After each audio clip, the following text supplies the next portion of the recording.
Hi, I'm Margaret. This is Joe, Thomas, and Courage. And on this very cold January day, we're going to talk about wool production on a small scale and the things that you should think about before you get into it. So you want to think a little bit about your goals before you start bringing in flock. Our goals, we had three main goals in mind. The first one was meaningful work for our son Thomas, who is autistic. Tom really loves animals and he takes a lot of pride in being responsible for their care and well-being. Second goal was I wanted to be able to produce something that I could sell at our local farmer market. I really love my animals, love my girls. I love everything about the processing. I love their beautiful fibers, and I like being able to produce things with their fiber. And then the last goal for us is raising money for autistic research and charities that support autistic people. So, hi Buffy! You do want to think about your goals in advance because it's going to help determine what species and breeds you bring onto your property. For example, we keep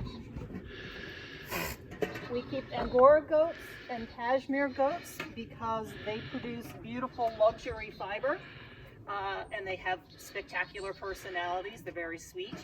And then we keep Shetland sheep because they're small. They're the smallest breed, which means they're a lot easier to handle at shearing time, but they produce a very soft, lovely wool that's suitable for spinning and felting.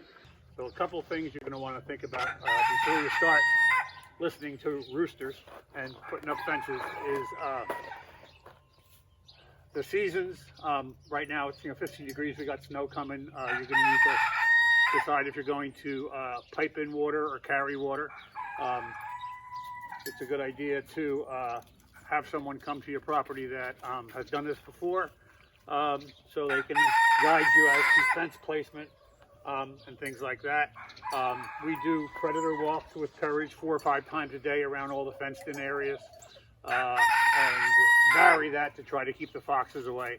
Of course, you're going to want to have a good dry shelter, and you're going to want to make sure that you are willing to do this in all the seasons. The rougher the weather, the more the animals need you.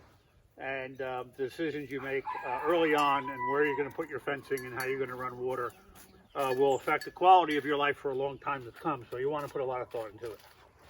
And it's good to help, nice help like Courage.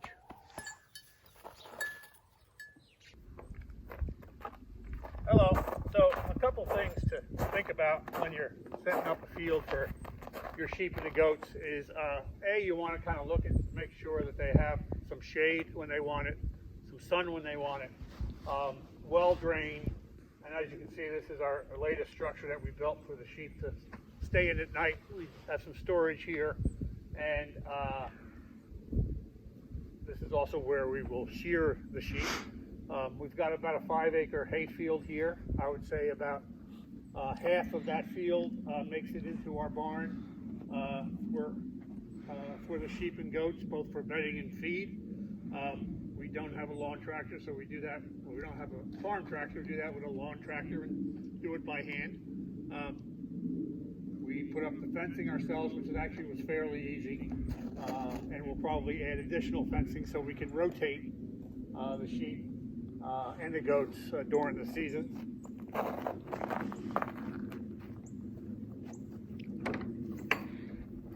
In here,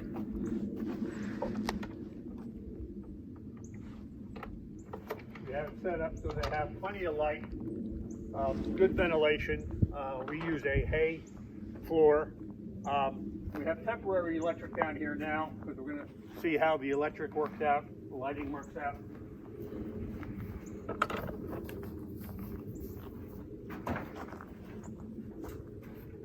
This is 12 by 16. We did this ourselves. Shed windows are fairly inexpensive. I would check around for lumber prices because lumber is very expensive. I like Hicksville Planing Mill off Route 70, about half the price of a lumber store. And our other structure that we have over here was just made from scraps that were left over when we built the sheep shed. And that just kind of gives them a nice shady place to go. It cuts the wind. They like it in there. They have places to scratch, which they like. What we're going to do here is make these scratching coats for them. They have a third field over there with their own little house, a fourth field in the woods, and another field in the woods back there. Now let's talk a little bit about processing the wool after you've sheared. This is what it looks like when it comes off of the Shetlands, in this case little Rosalita. It's been washed once, but otherwise this is how it looks. This first piece of equipment that you see here, this rather medieval torture device looking thing, is a picker. And what it's going to do is start to open up the fibers that are fairly well clumped together. That's an official term, clumped together. And you see it's got aligned nails in both directions.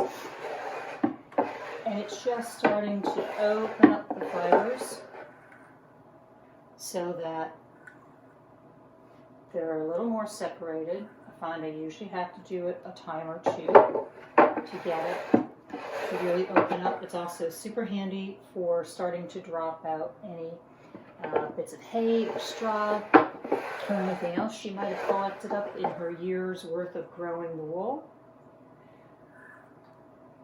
So we're going to take this first bit here. This next machine over here is a drum carder.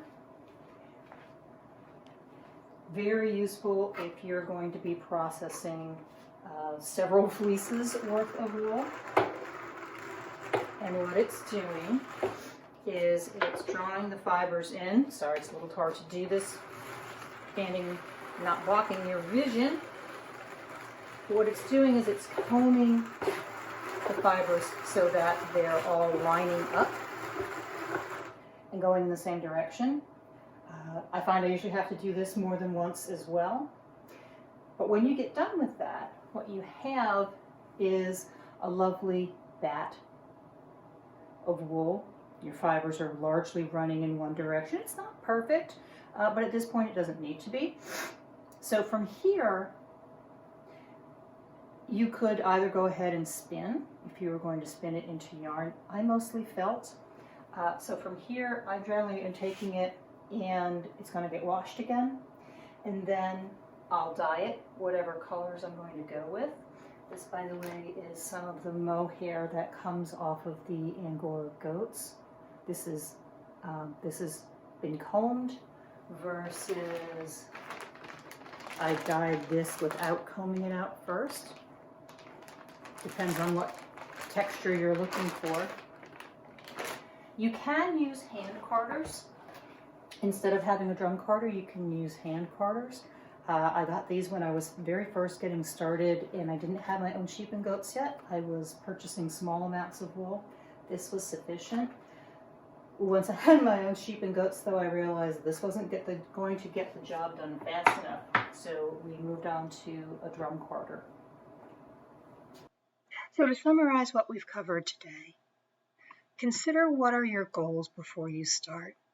If your main objective is a source of income, wool production is probably not the best choice. The return on investment is low. There are many factors that affect the quality of the wool, and the quality of the wool determines its value. You do need to have a market plan for what you're going to sell. That is, are you going to sell raw wool, bats, spun yarn, whatever, and then how are you going to sell it?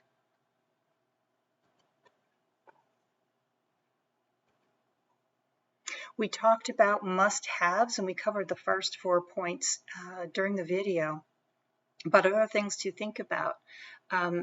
Having someone come in and shear the sheep and take care of their hooves. You're either going to need to be able to do this yourself and have the equipment, or you're going to need to have an experienced shearer. Experienced shearers are hard to find, and getting one to come out for a small flock is even harder. So realistically, you should probably plan to shear your own flock. Access to veterinary care. In my area in Berkeley Springs, we have quite a few veterinarians. There's only one, though, that will take care of sheep and goats, so that's something to think about. And then as far as actually processing your wool, you're either going to need to have equipment or you're going to need to have access to a fiber mill. That hand processing equipment that I was showing you, the drum carder and the picker, those things start about $200 each, even for used equipment if you can find it.